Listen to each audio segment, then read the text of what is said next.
Mari kita bersatu dalam doa. Tuhan Yesus yang baik, kami bersyukur buat kesempatan-Mu yang Kau berikan kepada kami, sehingga kami ada pada siang hari ini untuk bersama-sama belajar, merenungkan kebenaran firman-Mu. Melalui kebenaran firman-Mu ini kami dapat dikuatkan. Dalam nama Yesus, amin. Shalom. Sekali lagi, shalom. Ya, bagaimana kabarnya? Baik. Ya, Ben sakit ya Ben, cepat sembuh. Oke, puji nama Tuhan kita bisa berkumpul di tempat ini untuk bersama-sama belajar kebenaran firman Tuhan. Jadi kita adalah orang-orang yang berbahagia ya, yang setia mau datang beribadah, bahkan mau bersama-sama untuk belajar kebenaran firman Tuhan pada siang hari ini. Nah, tadi sudah dibacakan pembacaan kita dari kitab Yesaya dan Wahyu. Jadi kalau tadi pagi Ibu Hertina membahas dari kitab Yesaya ya.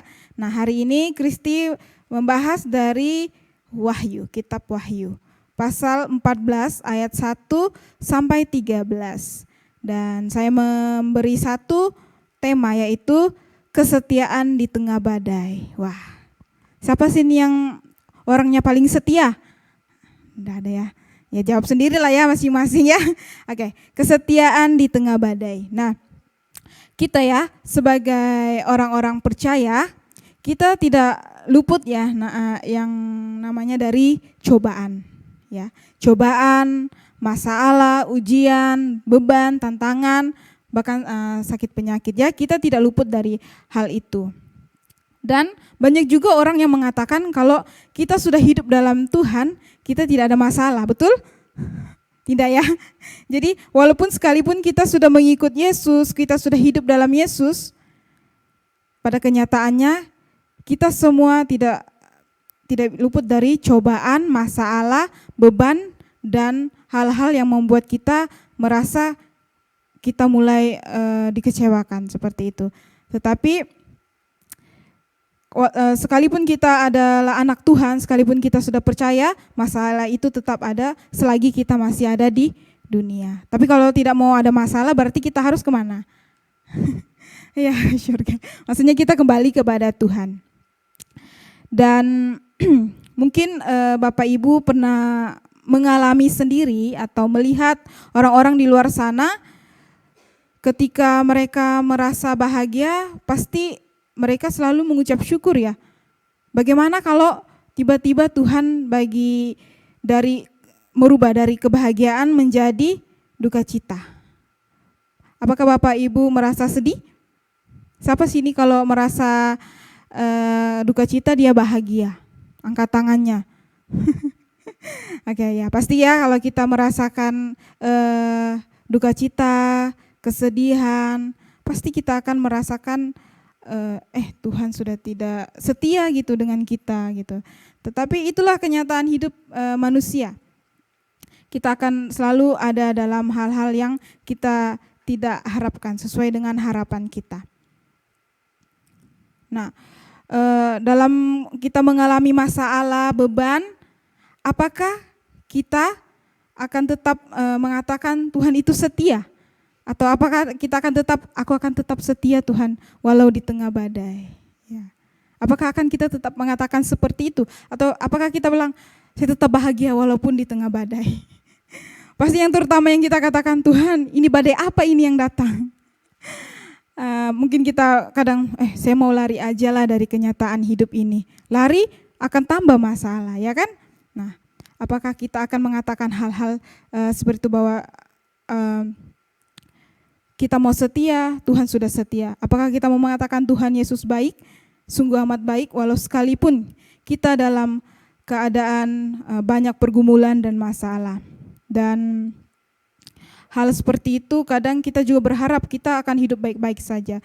Namun itu tidak sesuai dengan harapan kita karena Tuhan mau melihat kesetiaan kita. Tuhan mau menguji kesetiaan kita. Karena Tuhan sudah setia dengan kita, apakah kita juga setia walau Tuhan memberikan kita ujian tersebut. Jadi Bapak Ibu teman-teman sekalian, seperti yang telah dibacakan dari kitab Wahyu tadi, yang pasal 14 itu, jika kita melihat secara konteksnya ya, dari ayat pasal 14 ini, itu berbicara tentang akhir zaman atau kedatangan Tuhan Yesus yang kedua kalinya ya. Di situ kan pemberitahuan tentang penghakiman.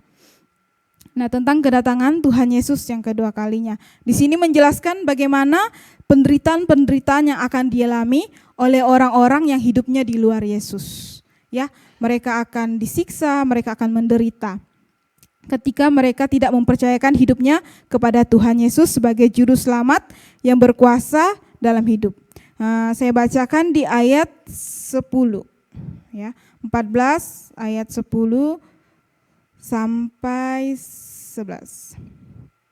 Maka ia akan minum dari anggur murka Allah yang disediakan tanpa campuran dalam cawan murkanya, dan ia akan disiksa dengan api dan belerang di depan mata malaikat-malaikat kudus dan di depan mata anak domba. Maka asap api yang menyiksa mereka itu naik ke atas sampai selama-lamanya, dan siang malam mereka tidak henti-hentinya disiksa, yaitu mereka yang menyembah binatang serta patungnya itu, dan barang siapa yang telah menerima tanda namanya. Maksudnya adalah ketika kita orang-orang percaya, kita percaya Tuhan tapi kita masih meragukan Tuhan, atau orang-orang yang masih belum percaya Tuhan, yang hidupnya di luar sana, yang ikut suka-suka dia, mau-mau dia, pokoknya dia tidak percaya Tuhan, dia hidup di luar Tuhan, dia akan mengalami hal-hal seperti ini.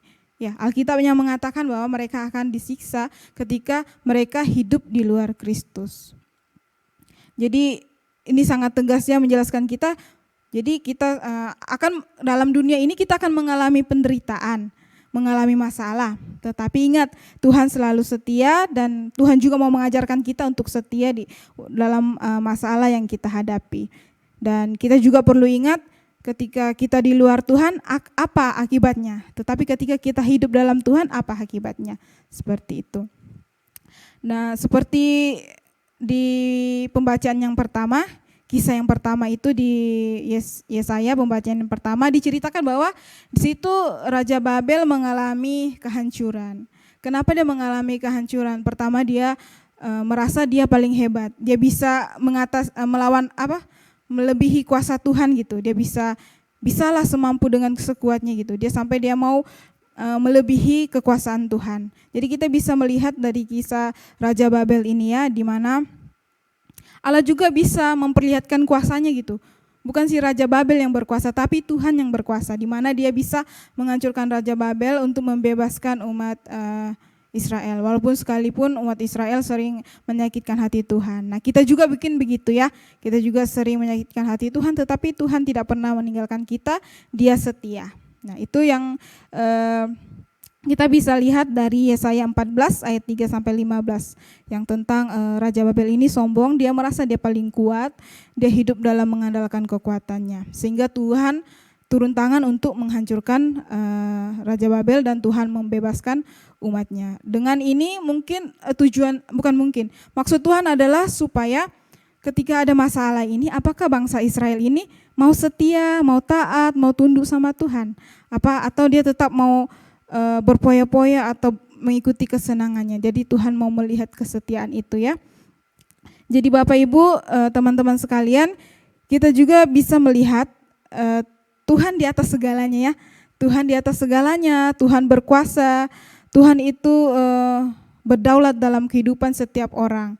Jadi Tuhan mau jika kita belajar taat dan tunduk dan bertahan dalam imannya, seperti pembacaan tadi, bertahan dalam iman di ayat 7. Ayat 7, ayat 12 dan 13. Yang penting di sini ialah ketekunan orang-orang kudus yang menuruti perintah Allah dan iman kepada Yesus.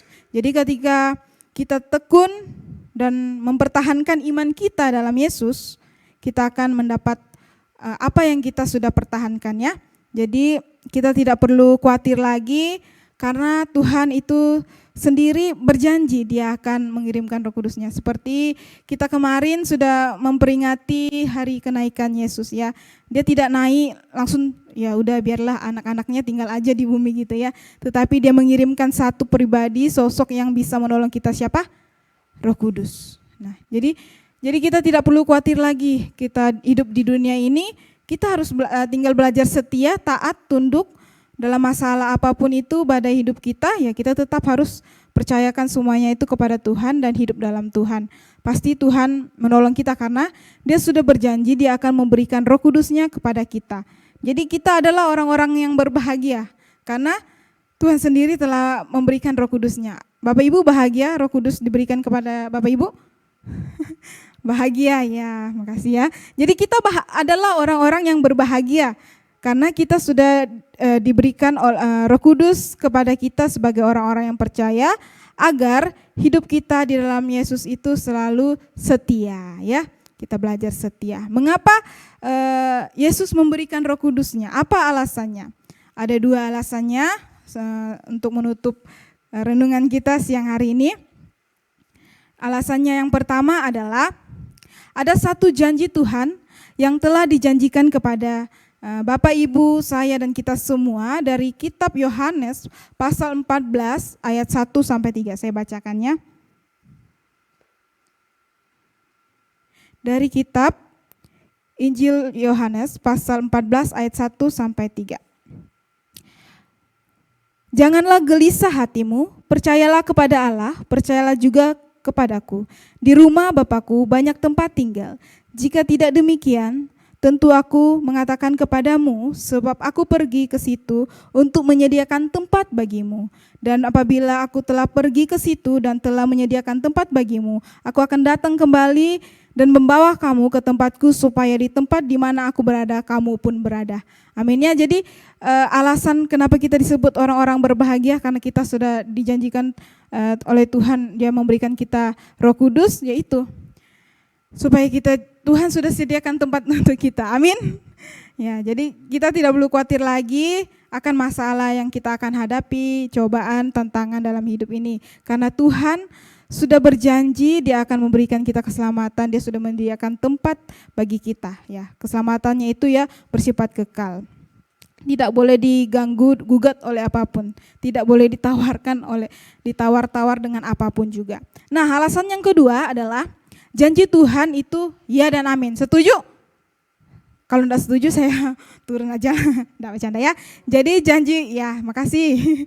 Jadi janji Tuhan itu iya dan amin. Ya, saya bacakan lagi dari 1 Tesalonika pasal yang keempat ayat 14 sampai 18.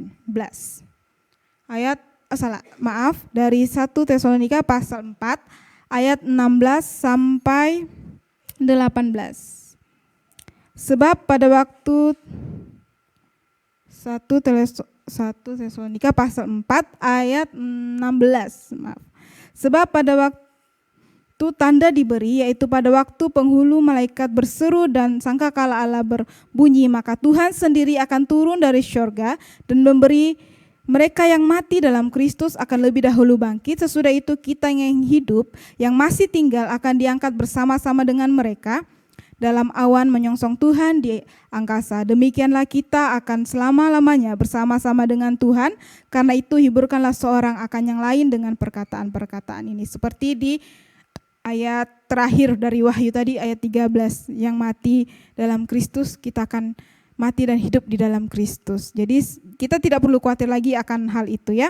Karena kita sudah pegang, percaya janji Tuhan bahwa pasti satu kelak nanti Tuhan akan menggenapi janjinya di dalam kehidupan kita sebagai orang-orang percaya. Nah, sebelum saya menutup, saya akan memberikan satu kesimpulan tentang renungan pada siang hari ini, bahwa terkadang dalam kehidupan kita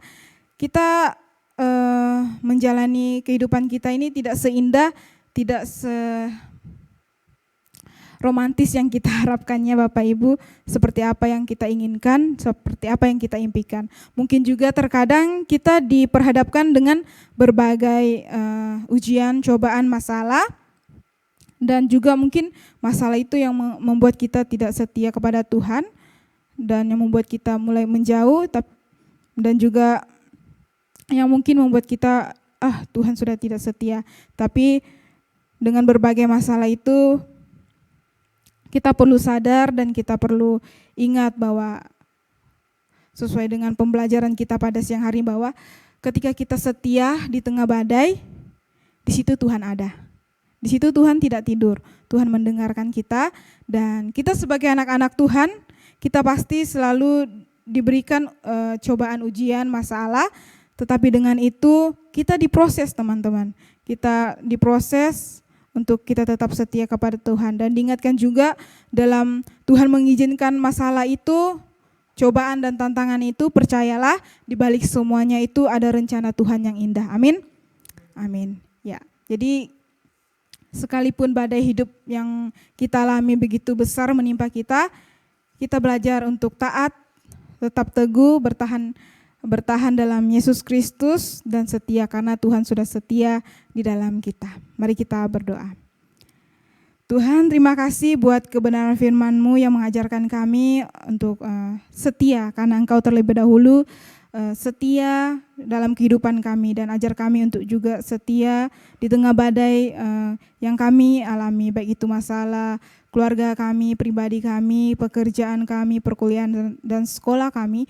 Tuhan tolong kami untuk mampu melewatinya dan dapat menyelesaikannya dengan kemampuan daripada Engkau, karena Engkau sudah berjanji, Engkau sudah memberikan kami Roh Kudus sebagai penolong kami dalam kehidupan kami. Berkati kami semua, hanya dalam nama Tuhan Yesus kami berdoa dan mengucap syukur. Amin. Shalom, selamat siang, Tuhan Yesus memberkati.